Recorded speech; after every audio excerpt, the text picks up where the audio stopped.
Добро вечер. Ајде, полека да се вклучиме. Како сте? Пишувајте. Едве чекам вечерва да ги слушнам вашите прашања, вашите коментари, кои што секако добро вечер, кои што секако ме поттикнуваат, ме мотивираат, ме инспирираат да зборувам конкретно на темата за која што зборуваме секоја недела. На различна тема се разбира. Оваа тема е интересна тема, скокотлива тема. Добро вечер, Ана. Ќе зборуваме за егото, нешто што одамна ми е побарано да зборувам, но некако не сакам да зборувам, затоа што е многу малку времето за да се објасни сето тоа его.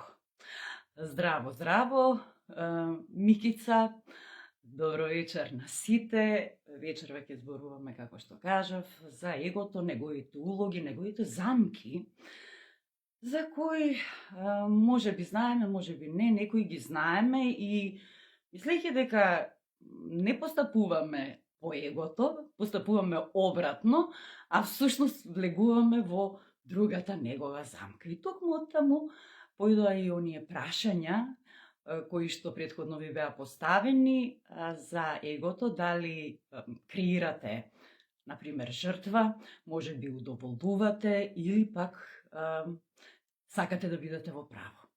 Многу често знаеме да кажеме дека тој е над мен, има големо его. И најчесто така го препознаваме егото или пак некогаш ќе ја видиме и суетата. Но не секогаш надменоста е егото, не секогаш само надменоста значи его. И кога ќе видиме дека е некој над мен и ќе речеме, чекај, значи јас ако бидам понизен, значи дека јас немам его. Не значи тоа. Туку поминуваме во една друга улога на жртва, која што е исто така улога на егото. Во претходните лајвови многу често ги споменувам тие улоги кои што ги играме постојано, односно се вклучуваме во нив на свесно или несвесно ниво, а тоа се улогата на спасител, улогата на прогонител и улогата на жртва. Тие се трите улоги од драмскиот или бермудскиот триаголник, така што ако влезете во било која улога, играте улога на его. Така што не сте жртва и не сте, не знам, јас сега ќе спасувам, имам порив, јас сега постојано некому да удоволувам, јас сега постојано да бидам љубезен. Сето тоа се замки, верували или не, на егото. Егото го стекнуваме од многу мала возраст. Некаде после 18-та година ние добиваме спознание за нашиот селф, што би рекле, или за тоа кои сме ние, во смисол дека надворешните околности можеме да ги менуваме во однос на нашето однесување. Претходно зборувавме и за манипулација. Оно што не сакам да зборувам, а и нема да зборувам, е оној теоретскиот дел на егото, тоа ќе го оставам на теоретичарите. Може би ќе споменеме секако за да чисто да имате познавање, да имате визија чисто за што се зборува. Меѓутоа навистина има многу поделби на егото, меѓу кои се, например, дали живееме наше автентично его, дали го живееме неавтентичното его, па потоа имаме поделби на идот, па на его, па на суперего и така натаму. Така што тоа се некои поделби. А суштината е тоа дека ние треба да живееме со нашето его и да знаеме како и на кој начин да го интегрираме во нашето секојдневие. Првенствено да го препознаеме, а потоа да го интегрираме. Значи, не е работата дека е тоа наш непријател, дека егото е нешто што не чини, или дека е, не знам, толку лошо што треба да го избегнуваме. Не можеме да го избегнеме. Значи, тоа е невозможно, бидејќи егото е дел од нас, бидејќи не поврзува со реалноста. Поинтата е ние да го препознаеме и да знаеме точно во кој момент од што постапуваме. Ако сакате и оноа носење во минатото, па носење во иднината, па дали е предвидлива или непредвидлива таа иднина, сето тоа се исто така улоги и замки на егото. Егото единствено може би го нема во сегашниот миг, тогаш не постојат улогите, тогаш не постои нешто што се вели страф од иднина, ниту пак жалење за нешто што било во минатото.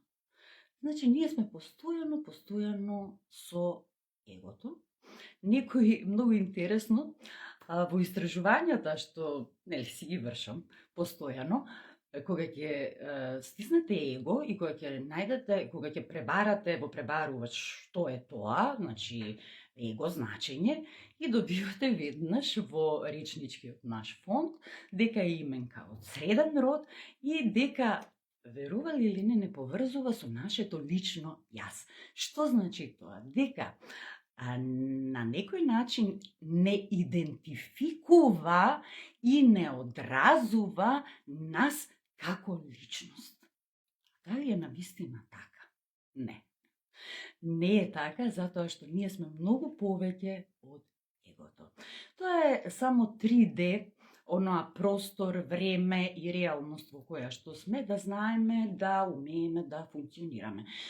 Многу често и оние кои што велат јас значи немам силно его и во еден момент ќе кажат толку бев горда на тоа што го направив. Па гордоста е одлика на егото. За разлика од благодарноста, која што е одлика на нашата душа и на нашето сепство. Така што многу често ние употребуваме, применуваме постојано, значи ние сме постојано во егото. Наше е само да го освестиме моментот кога постапуваме од его и кога постапуваме од нашето, да речеме, нашата свест или свесност за себе. Што навистина сакаме. Моментот кога ќе почувствуваме немир, моментот кога ќе почувствуваме отпор, секој отпор е одговор на нашето его. Верувале или не. Дури и тогаш кога сакате нешто да направите, да преземете ризик, да направите нешто што знаете дека вам ви носи добро, никако како да сте спречени од нешто, вие страв тоа да го направите, вие страв тоа да го преземете. Сето тоа е одраз на егото. Тој е предпазлив, егото е среден род именка, како што рековме, тоа е предпазливо. На некој начин сака да не заштити, но оноа што е добро е да знаеме да го препознаеме. Дали ова сум навистина јас или ова е моето его. Многу често, оноа што го напоменав и на почеток, сакајќи и гледајќи што ние идентификуваме работите, идентификацијата е едначина, значи е еднакво со егото, и сега идентификувајќи ги работите, ние во другите го препознаваме егото. А внимавајте, ние не можеме да препознаеме нешто ако тоа го немаме. Затоа што како ќе познаеш нешто ако го немаш, едноставно кажано. Значи, вие, ако сте сега хипотетички зборувам, некој што е далтонист не може да препознае ниту црвена, ниту зелена боја, затоа што го нема тој перцептивен канал, го нема тој рецептивен дел од кај него, значи не може да препознае бојата. Исто е и со нас, ние не можеме да препознаеме ако го немаме. Така што да не се правиме дека сме вакви или онакви, затоа што егото, како е, уште еднаш ќе кажам, воопшто не е лошо. Воопшто не е лошо. Оноа што може би ја создава крајноста е токму тоа, неговото непрепознавање. Неговото непрепознавање не носи во оној дел, во крајностите. Значи, или на супериорност, или на понизност. А понизноста воопшто не значи дека немате, дека има недостаток, дека немате его, не постои тако нешто. Јас ќе ве замолам, доколку имате прашања, можете слободно да ги поставите, се разбира прашања кои што се поврзани со темата, затоа што како широка тема, егото, навистина би можела многу да зборувам, но оно што сакам е да бидеме, нели, да биде корисно ова вклучување и сето оно што го сметате кај себе или кај некој друг што сте го забележале, да го поставите како прашање, како би можеле да развиеме одредена дискусија за тоа. Затоа што вклучувањето во лајф не значи предавање.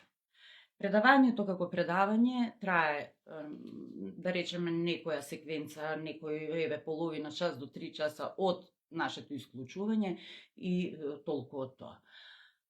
Значи не е работата сега ајде да се видиме, туку работата е да бидеме корисни едни на други и доколку имате нешто што може би ве тишти, сакате да дознаете нешто повеќе околу тоа, слободно можете да поставите прашање за да бидеме конструктивни и корисни, да биде корисно ова вклучување.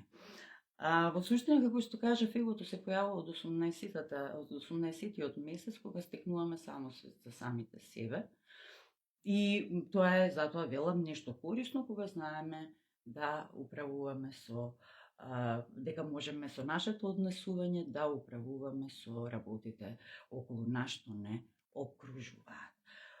Што уште е интересно за егото? Некои сметаат дека тие што се на позиција и тие што, не знам, имаат некој имот, имаат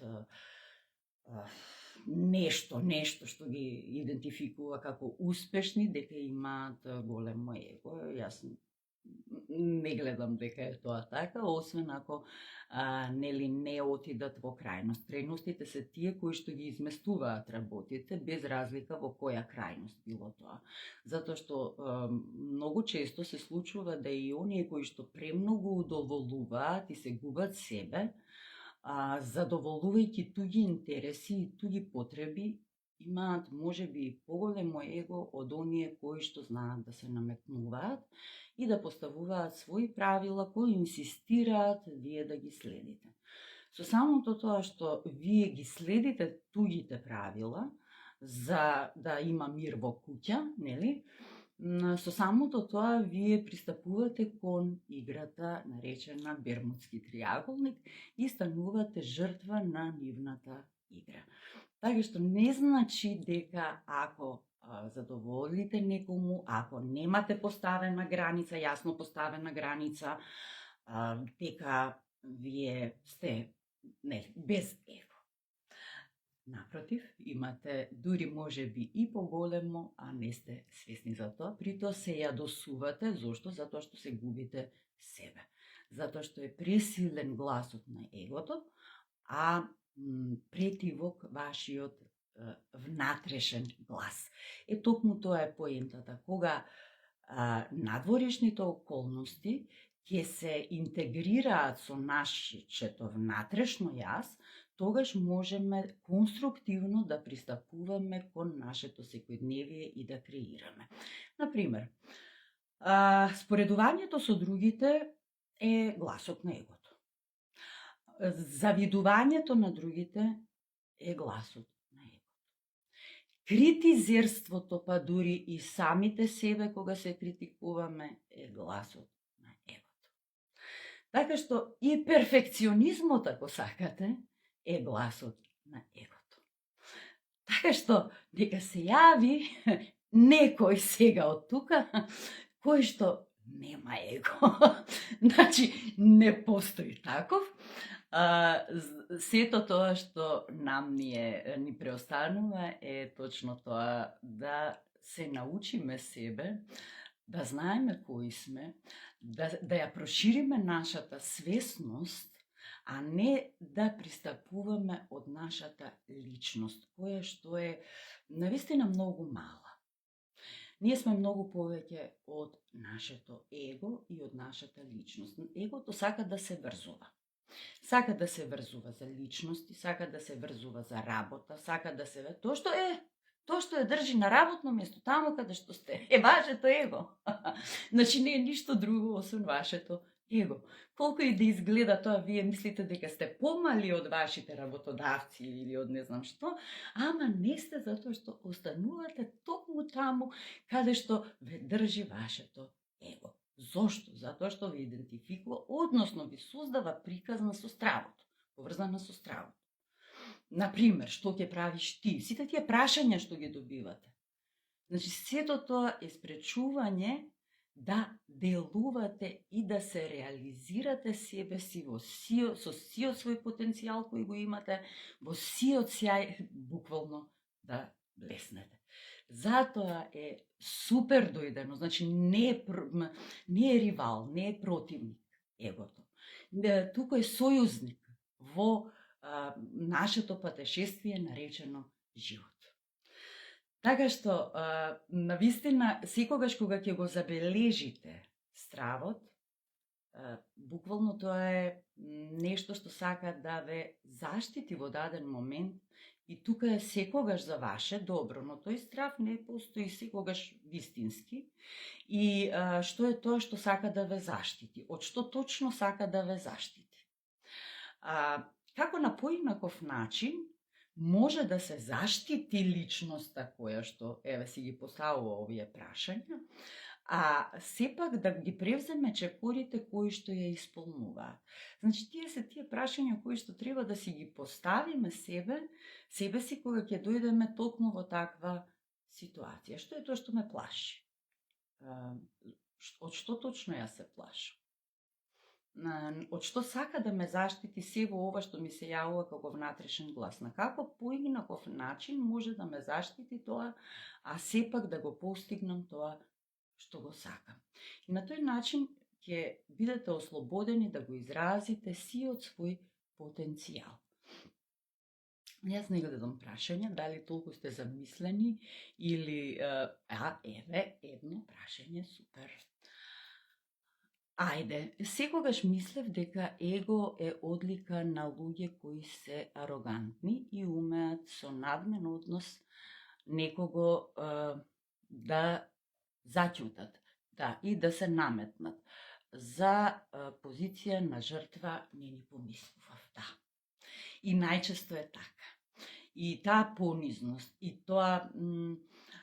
ако нека ми кажат, нека биде вака, па што, вие чувствувате силна болка од навреда, и тоа што се идентификувате со навредата, и тоа е улога на егото.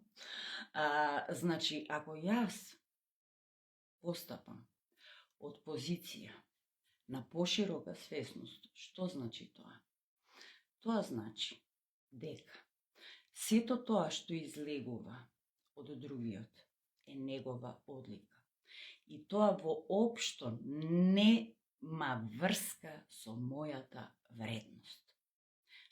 Неговите зборови воопшто не се оцена за мојата вредност. И кога јас ги постапам од тој аспект, јас сум во потполност излезена од идентитетот, што значи од егото. Јас сум веќе на пошироко ниво од сето тоа и буквално ја наблюдувам ситуацијата. Така што, тие манипулации, малверзации, таа надменост, најчесто знаат, луѓето сакаат да се наметнат не поради нешто друго, поради нивната немоќ поинаку да се справат со тоа. Зошто? Затоа што може би биле повредени. Тоа не е автентично его, например. Автентично его е ранливост. Автентично его е да заплачеш. Автентично его е да ја признаеш болката. Автентично его е да не премолчиш, да се затвориш во соба, па да се исплачеш, да не ми ги видат солзите. Тоа е неавтентично его. Автентично его е храброст да кажеш што чувствуваш и да се заземеш за себе. Но при тоа да не осудуваш. Секоја осуда е его. Секоја етикета е его. Дури и од онаа понизна состојба, као ете јас се правам за нив, а тие мене вака ми враќаат, јас, жртвата е тоа, јас се правам, чистам, перам, пеглам, носам, заработувам, им носам дома, за да бидат задоволени нивните интереси. Пазете, вие навлегувате и те како, не до гуша, преку глава заглибени во собствената немоќ. Затоа што не знаете поинаку како. И на тој начин, дури и кукањето, сега одиме во друга крајност. Ајде ќе плачеме, ќе кукаме, не знам, одиме во крајност да ме жалат мене, да почнувам, не знам, постојано да се кукам, постојано да се јадикосувам, па како се правам, значи веќе јавно тоа го искажам. Тоа е феноменална игра на егото. Има такви што постојано ги боли нешто, ги боли глава, па кичма, па ваму, па таму, мислам се нешто. И тоа е игра на егото. Зошто? Затоа што тоа е желба, тоа е едно вапење за внимание. Тоа е недостаток на внимание. Значи, гледате, имате една крајност, кај што со ароганција се наметнувате, до друга крајност, кај што тонете во немоќ, за да постојано некој се вртка околу вас и се нешто прави околу вас, а суштина се замки на егото. Значи, воопшто тоа, еве, јас сум многу фина, многу љубезна, па како сте денес, па што правите денес, па што има ново, миличка моја, па тоа не прави дека јас го немам егото. Не, затоа што кога ќе заврши мојата улога, внимавајте, тоа е улога, а егото обожува да се врзува за улоги, кога ќе се тргнете од таа улога, останувате сами во својата празнина. И од празнината луѓето најмногу се плашат. И затоа го вклучуваат егото. Тука имаат постојано настани, постојано нешто се случува, тука има драма, тука има приказна. Секаде е улогата на егото. И тоа е феноменално. Зошто? Затоа што не учи кој сум јас вистински. Кој е вистинскиот јас? А тоа е свесноста за себе. И тоа е сегашниот миг. Кога ние доаѓаме во состојба да немам потреба да етикетирам, да немам потреба да осудувам, да немам потреба да се критизирам ниту себе, ниту другите. Кога немам потреба да предпоставувам и да кројам сценарија, тогаш можам да наблюдувам и да бидам малку во пошироката свест и во пошироката свесност. Свесно за тоа кој размислува, свесно за тоа што размислува, свесно за тоа што мисли оваа Ирена во даден момент. Значи, тоа е мало одвојување, а егото, пак ќе кажам, тоа не држи во оваа реалност, тоа не држи во тоа да знаеме во колку часот кога имаме состанок, И тоа е окей, се додека не претераме и не отидеме во оноа споредби, осудување и така натаму.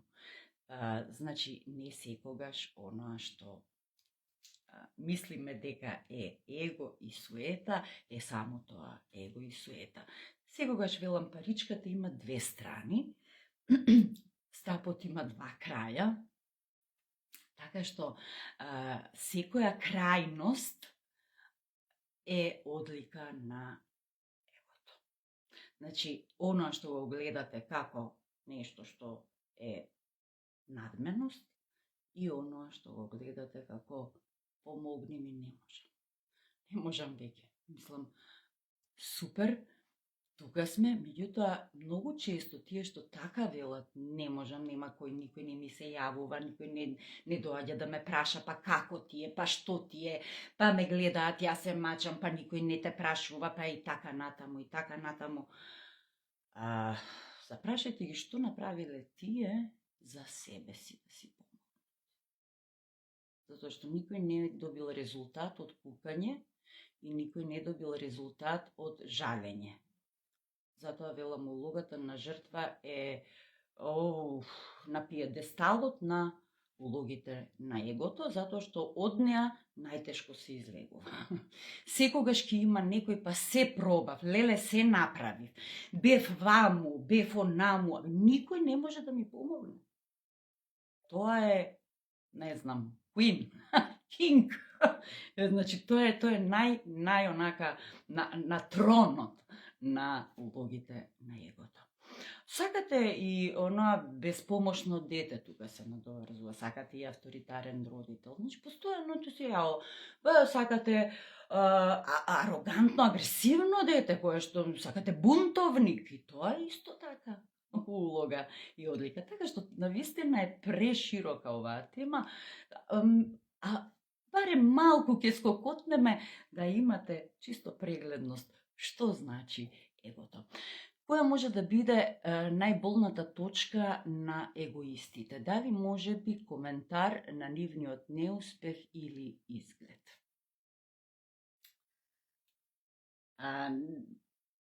Најболниот коментар кој што можете да го дадете на егоистот, кој би бил тој? Со самото ова, некако, поправете ме ако грешам, некако чувствувам во сето тоа како да се крие некоја освета, одмазништво или јас сакам да доминирам над тебе. Да те поразам за да се освестиш кај си. По автоматизам влегувате во улогата на егото. Значи, зошто ви е потреба, што ќе ви е потребата да коментирате на нешто што знаете дека е улога на егото? Некогаш молчењето е злато. Може би треба да се премолчат во одредени моменти, кога човекот ќе излезе од улогата на егото. Внимавајте, ние постојано влегуваме и излегуваме во многу улоги во текот на денот. И во одреден миг, кога некој нешто ни зборува, може би ни настапува од улога на егото и од улога на егоист. Но после 10 минути до половина час тој веќе е во друга улога. Така што дајте си време да и на себе, а и на личноста со која што сте во контакт или сакате да искомуницирате, па разговарајте како личности рамни на себе, со усогласеност во комуникацијата. На тој начин нема да има ниту поразени, ниту победени, ниту надмудрени, ниту некој што е во право или попаметен од другиот. Поентата не е да се почувствува никој во даден момент. Значи, јас сега ќе му го симнам егото, сега ќе му залепам, порано имаше нешто као му спушти владна, па да се присети малку кај. Не е на тој начин поентата. Поентата е да се поентира на убав начин и да се допре до суштината.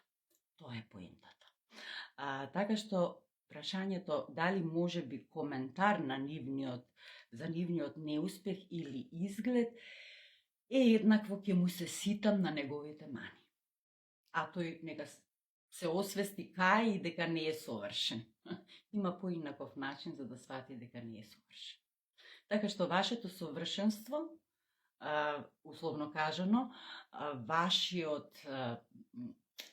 вашата добра намера ќе направи тој да не се чувствува добро. Но не од улога на жртва, туку од јасна комуникација, јасен став и одредување на граници во комуникацијата. Така што тоа е многу посилно него да му вратите на ист начин.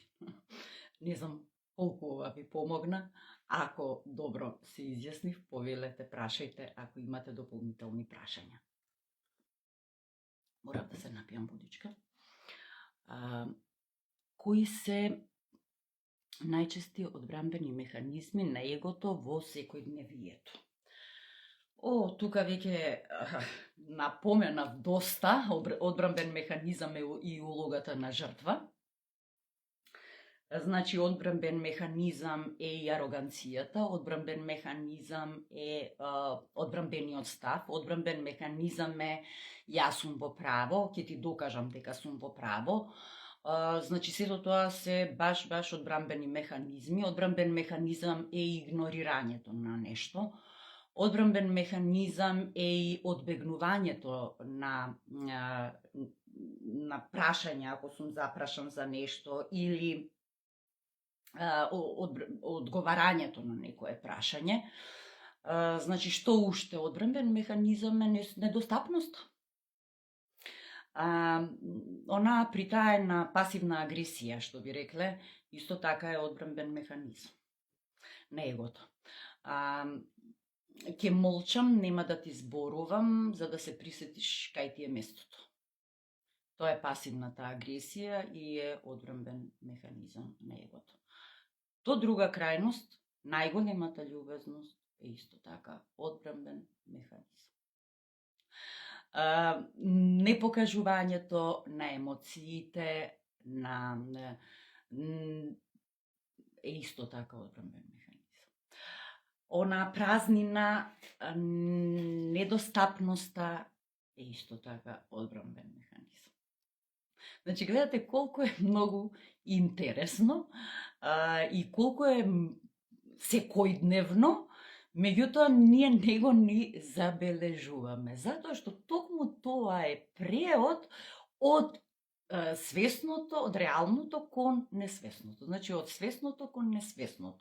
И тоа некако ни ја диктира нашата реалност во која живееме, поврзувајќи се не со просторот, времето и идентитетот. И затоа е многу опширно и, пак ќе кажам, ова ни е многу кратко време за навистина да навлеземе во сето тоа. Дали сте запознаени со Access? Добро. Наоѓам доста сличности во ова што го кажувате со она што сум го сретнал таму. Не Санчо, не го знам ова. Прв пат го читам сега во овој момент. Значи, не можете да сретнете нешто поинаку, затоа што тоа е нашата, оноа што е наше секојдневие. Секој го објаснува на свој начин, јас гледам на онака секојдневен народски колку можам да го објаснам егото, за да го симнеме, нели, на нашето секојдневие и на нашата реалност. Затоа што во суштина постојат, нели, 3D, 5D, сега ние кога би зборувале за 3D, 5D, некако би се погубиле, меѓутоа оноа што можеме, или пак да навлеземе во оној дел од теоријата, но оноа што можеме е да си помогнеме со секојдневни, буквално нашето секојдневие. Значи, доаѓаме во момент кога сакаме да бидеме премногу љубезни и чекај малку кочи. Сакаме да влеземе во улога, да се жалиме или оноа што е, нели, јас велам, нешто што е најголемото хоби на Балканот, можеби, не знам, е оговарањето. Кога ќе влезете во оговарањето, ви сте 100% во егото. Значи 100 по 101. Така што, ете, тоа е нешто што го што можеби не го препознаваме, а е баш. Ево, тука имате етикетирање, осудување, критикување, кој е каков, враќање во минатото, одење во иднината, например. Тој е ваков или онаков, па да му дадеш на него тоа да ти го сработи, па тој ништо не знае да сработи, па тој да му дадеш волку овци, толку ќе изгуби, не знам ти, и така натаму, и така натаму. Значи, баш сте си онака во его муабет или во его приказна. Така што, тоа е нашето, оно што можеме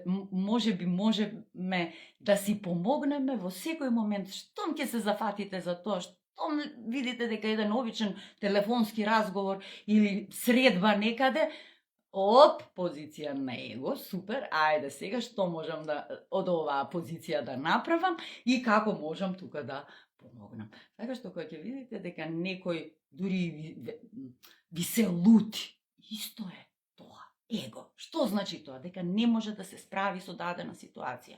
Без ќе видите некој бес, некој, да речеме, омраз, одредени емоции, се баш врзани со тоа. Значи, штом го забележите тоа, дајте да видиме како поинаку јас нова можам да пристапам. Кога знам дека се што се случува има добра намера, ајде да видам што можам јас добро да извлечам од ова. Кога овој настан има добра намера, која е добрата намера на себе ова? Кога ќе дојдете во контакт со некој кој што сметате дека е надмен, на кого сакате да му вратите лелеветера нешто, акција, реакција, сакате да му кажете. Значи, окей, дали е тоа за мое добро? Што ако јас му вратам на овој начин? Што е тоа добро што можам да извлечам од ова? Супер, ме учи на моето его. Ме учи на трпеливост, односно ме учи на истрајност. Ме учи да превземам чекори на поинаков начин да одговорам на целата ситуација. Како? Така што ќе одговорам, а не да реагирам. Значи, кои мои карактеристики, ресурси се будат во мене од оваа состојба, од овој човек. Дури не се будат ни од човекот, туку се будат од доживувањето што вие го имате од дадената ситуација во која што сте се нашле. Така што разграничувајте ги овие моменти и се што се случува буквално е да не научи на нешто. Затоа што ние сме дојдени баш тука со таква улога и таква задача. Во кои ситуации и случувања егото е здраво и ни служи? Еве токму во овие, кои што ги кажав, Микица. Значи, егото е скроз здраво, не би било тука да не е и да не ни служи, но токму тогаш кога ќе го освестиме. Значи, нема другите его, а ние сме безгрешните, ние сме светци. Значи, сите го имаме. И не е воопшто лошо. Моментот кога ќе го освестиме и кога ќе знаеме од која позиција настапуваме и од која позиција некој комуницира со нас, тоа е феноменално здраво. И пазете, вие немате тогаш потреба да се докажувате некому, затоа што ја знаете таа улога што ја игра. И вие сте тој што избира во тој даден момент. Дали ќе играм во драмскиот текст или ќе бидам наблюдувач, ќе бидам публика. И тоа е убавината. Јас ќе бидам публика. И никога кога ви зборува, вие потоа немате, пазете, немате потреба после ни да спасувате. Затоа што многу често, значи јас сум била во таква ситуација, посебно кога почнував, нели, и на крајот од денот просветарската улога, воопшто и улогата, еве, да работите за нечие добро, нели, да помагам, да направам нешто, да сето тоа, да, не прави хуманитарци. Но знаете како? Некога ќе слушнете некој муавет и вие, подма, готови, се вклучува алармот, ви пипка и јас имам потреба да му помогнам на овој. Го чувствувате тој повик да му помогнете некому. А кој ви побарал помош? И потоа доаѓате види сега јас му кажувам, тој не ме слуша. Не може ме вади од такт. Како не гледа, како не разбира? Па така не гледа и не разбира, тој да имал да гледал ќе ви побарал помош. Тој не гледа, не разбира, и затоа не сваќа ни што му зборувате. Така што немате потреба да помагате. Ако не побара некој помош од вас. Дури тогаш можете некому да му помогнете. Така што тој момент е баш оној улога на спасител. И е феноменален. И затоа велам, тоа се тие улоги, се тренира, се учи, но најважно е прво да сватиме сето тоа. Како ќе го сватиме? Со едукација. Само со едукација. Затоа што, знаете како, во формалното образование никој не учи. Дома да знаеле и тие бија научиле таа улога, како што кажав и милувам тоа, најмногу го сакам да го кажам, дојдени сме без упатство за употреба. И сето тоа го стекнуваме со нашите едукации, со учење во нашето секојдневие, преку искуства и во неформалната едукација, се разбира. Дали сте имале тема или планирате во нареден период да зборувате на тема анксиозност? Да, сум имала Даниел. Сум зборувала во многу видеа за анксиозноста. Ќе зборуваме повторно, ако имате потреба и ако имате прашање, значи слободно поставете, во месенџер поставете, во DM поставете прашање, од тука да направиме една анкета и навистина ако има интерес, секако дека ќе направиме и за анксиозноста. Анксиозноста е неисцрпна тема, анксиозноста исто така, замислете улога на егото. Зошто? Затоа што не носи во еден страв од непредвидлива иднина, што ќе биде, ако биде вака, во едно сценарио, во едни приказни кои што најчесто не се вистините. Во кои ситуации однесувањето и однесување егото е здраво и ни користи, како што кажав, добро, кога мислиме дека сме го, Сузана, кога мислиме дека сме го освестиле собственото его и кога мислиме дека го забележуваме егото кај некој друг, дали повлекувањето од дискусија не води кон оддалечување од блиски луѓе. Тоа е многу интересно. Оддалечувањето од блиски луѓе. Кога на патот на нашето созревање, на патот на нашиот раст, многу често се случува да многу блиски луѓе и многу луѓе кои биле во нашето обкружување, кои што важеле за наши пријатели, може да се случи да си заминат. Може би и не носи од оддалечување, повторно ќе кажам, се зависи од начинот на нашата комуникација со луѓето и од тоа како ние сакаме, во какви односи сакаме да бидеме со луѓето. Доколку некој одлучи дека треба да се оддалечи од нас, тоа е нивна одлука.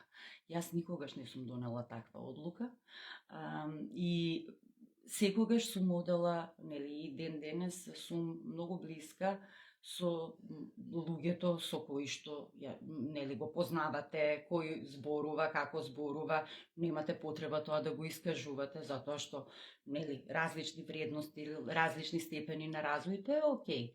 Меѓутоа, оној кој смета дека треба да се оддалечи, дека треба да си оди, вие не можете да го задржите и да се менувате себе на начин кој не ви одговара. Така што тоа е навистина можеби некој период каде што има двојба и не е лесен, но доколку се одлучите на таков чекор да живеете во своето сепство, со своите потенцијали и окей со тоа дека не оговарате и дека не влегувате во такви диалози, јас мислам дека тоа е скроз издржано. Тоа е моје мислење, затоа што јас така функционирам и за мене многу поеколошки отколку да се правам нешто што не сум. Едноставно. Така што оној на кого тоа му одговара може да остане, а на кој не му одговара може да си замине со тоа што никогаш не го раскинувате вие контактот, вие секогаш останувате во контакт со било кој што ќе посака или ќе побера помош од вас. Тука се гледа нашата големина. Тоа е исто така еден од одбранбените механизми на егото и една од улогите што ги игра егото, тоа е злопамтилото.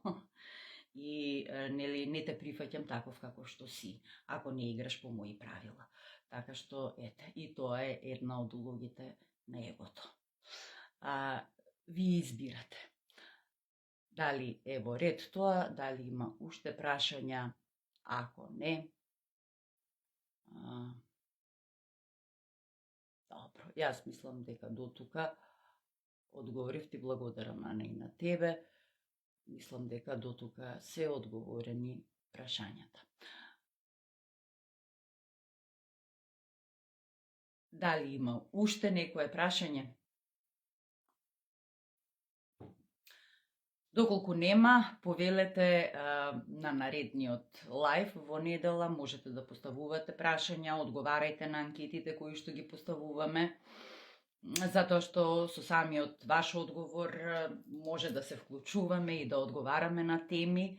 Вашите прашања се наша мотивација, наша инспирација и секако сите овие одговори лежат во вас.